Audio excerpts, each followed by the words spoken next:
Welcome back everyone to the channel. I know it's been a long time since I have done a video on Beyblades or just any video in general, but it's good to be back. It's been a long time because the Burst series ended and then Beyblade X just had shipping issues, so I'm sorry that I didn't have any videos out during that time, but since Beyblade X is out, I am planning on getting out a few more videos more consistently now. And yeah, either way, it's just good to be back. But either way, here is my first Beyblade X set, just the first Beyblades I'm ever gonna get. And these are the BX-08 3-on-3 deck set. And unfortunately, this set does not come with a launcher, and my stadiums, well, the stadiums have shipping issues as well, so I'm not going to be able to test them out in an actual battle setting, but I do want to at least unbox them now and just kind of get a quick look into how these Beyblades look in person in front of me, as well as just kind of try to speculate, like, based on weight and shape and how, like, they're going to interact with the stadium, like, what's going to be a good combo to use or what's going to be dominating in the Beyblade X generation. But with that said, before we get started, make sure to hit the like and subscribe button. And if you want to see more videos like this, hit the notification bell so you'll be updated about my future videos. And yeah, without further ado, let's just get started. Alright, so these are all of the Beyblades that came in the set. Yeah, I mean, they're very small in comparison to what I've been used to recently, with all the recent Beyblade Burst stuff being just extremely huge in comparison. But you know what? I did originally start Beyblade in the Metal Fight series, so I do really appreciate just this nice, slim, and like metal contact-based Beyblade. So yeah, I guess we're just gonna go from packaging order, so we'll just go left to right and start off with Scythe. So the thing about this set is that these Beyblades are not in their stock combination. However, if you were to, let's just say, buy all three Beyblades, Scythe, Wizard Arrow, and Knight Shield, you will get all the same parts if you were to order this set. It would just be in their original combinations compared to this one, where these Beyblades are going to be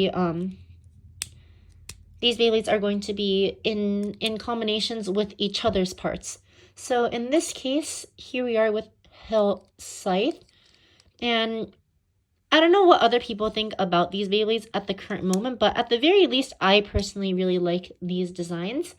And just taking a look at this Beyblade here, so this, what is the name of these anyways?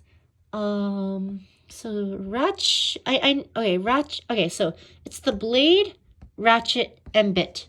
So the blade here is Scythe, as you can see, followed up by the ratchet, which in this case is 380. So I guess the numbers are determined by, one, the number of prongs that it has. So in this case, it's three-sided right here, and then the height based on 80.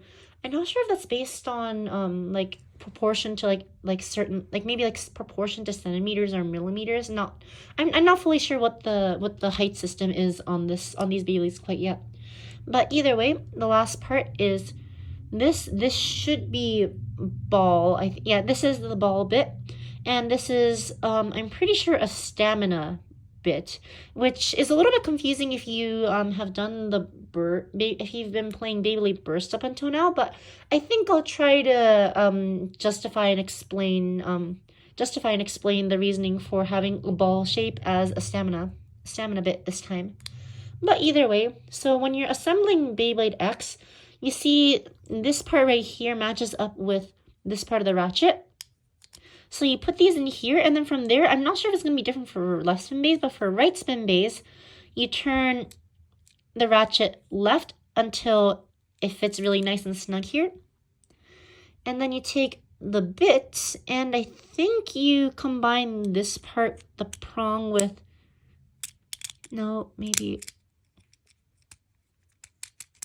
oh, there you go. I'm not sure exactly, okay. So I guess you just take the bit and you just simply press it in. And there you go. That's the full combined hell scythe right here.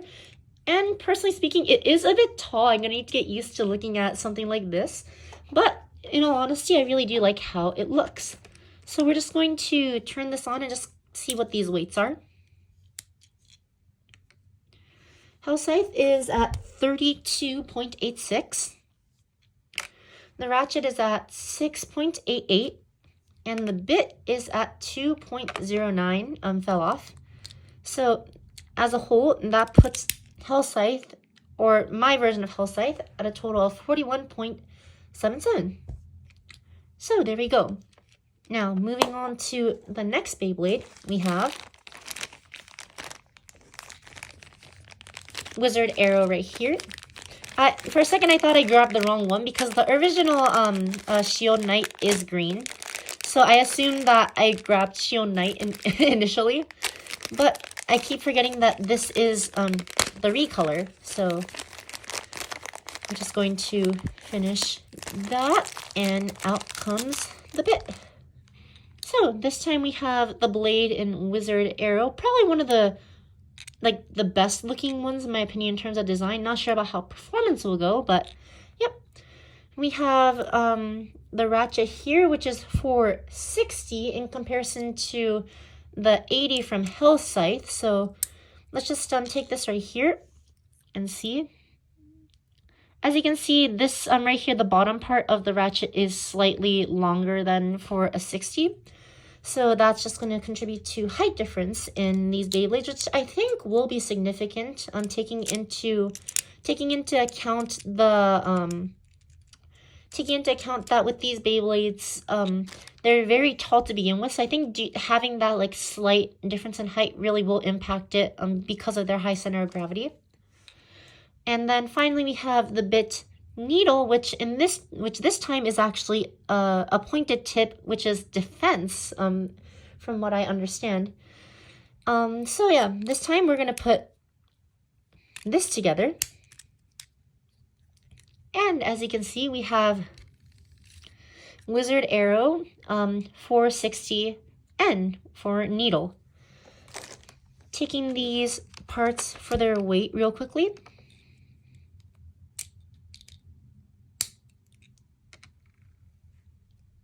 $32.14, so a bit lighter than Hell Scythe. Ratchet is obviously lighter because it is less material since it's shorter. And then finally, the bit is at 2.00. So this is going to be lighter than Hell Scythe for sure, at a grand total of... Oh, did I not? There we go. Grand total of 40.42. So I'm not sure how the Beyblades are going to look as the series progresses, but at the very least, at the current moment, these Beyblades are settling in at roughly the 40 range. So now that we have these two fully done and unboxed, let's now move on to our very last one, Knight Shield. And honestly, just by shape, I think by design, I like Wizard Arrow the most. But by shape, I really do like Knight Shield. I have high expectations for it. And I'm also looking forward to unboxing Knight Lance in the future. But for now, we have Knight Shield in front of us. So let's worry about that instead and get this out of the bag.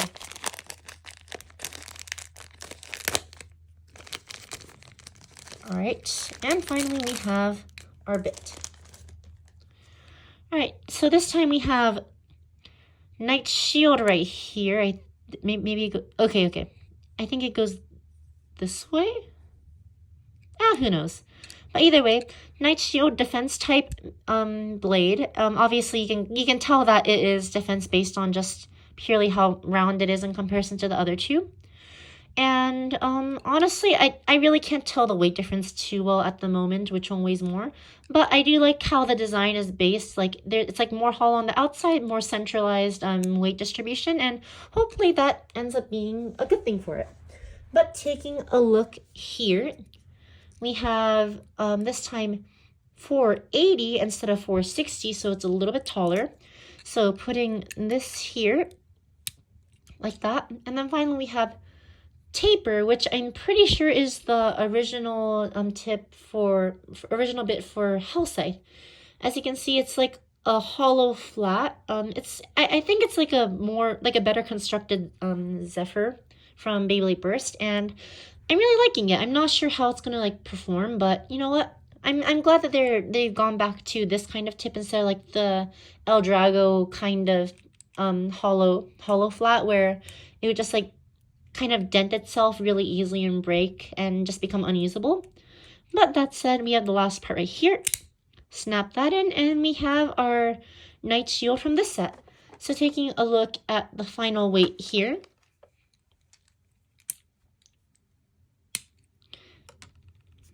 We have 32.45, so right in the middle between the other two.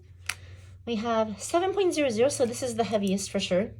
And finally we have 2.21.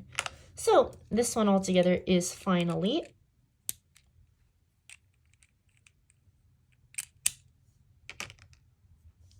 comes in at 41.67. So just comparing the weight right here, 41.78 and 40.41. Definitely the weight difference is just simply caused by mainly from the 60 and Wizard Arrow just being a bit lighter than the other two. But that's it for just simply taking them out of the box. I'm just going to maybe recombine them into their original combos, and we'll be talking now about what I think these Beyblades will perform like in the Beyblade X Stadium. Alright, so I've put them all in their original combos. The colors look a little bit off, so I'm probably just going to put them back immediately after this video. But that said, let's just kind of go over all these Beyblades in general and like how the system overall works. So, the Beyblade X system, obviously the points-wise, the battles go to 4 points. And, spin finishes are 1 point. Knockouts into the pockets are 2 points. Bursts are 2 points, and extreme finishes, which is the pocket where the Beyblades can shoot into immediately after the extreme dash zone, is 3 points. So it's definitely a more volatile system in terms of points, but I do feel like the 4 points will definitely make matches a bit more exciting, and having the extreme finish pocket will be able to make you allow you to turn matches around a bit more in your favor, a bit easier compared to during the burst time. And yeah, so going into the system overall, so for the most part, the spin finishes and knockouts are very easy to go over. But the way that the burst system works in this generation is there's 2 ways that you can burst. One way is for the impact between the 2 Beyblades to basically shock to deliver big enough of a shock for the bit to come flying out. And the other one is this way, where a Beyblade might, let's just say, be tilting a little bit, and this Beyblade will come in and hit the ratchet. This is why you see the prongs on the ratchet, but when the ratchet gets hit, it basically, if there's a strong enough impact, the ratchet will turn, and then from there, the Beyblade will proceed to fall apart. So considering, let me just bring a burst Beyblade real quickly. So here is a Drain Fafnir. So in the case of burst, the way the burst system worked is that the layer would be hit, and then the inertia would cause the disc, which is much heavier, to move forward. But in the case of this one, it's the ratchet that gets hit, and the inertia of the blade is going to be the thing that moves it forward. And I do like how it's just one click with a certain limit, so that it's not like a burst game where it's like just slowly clicks will be lost over time. It's just, if you get one big solid hit, then that's it for that one battle.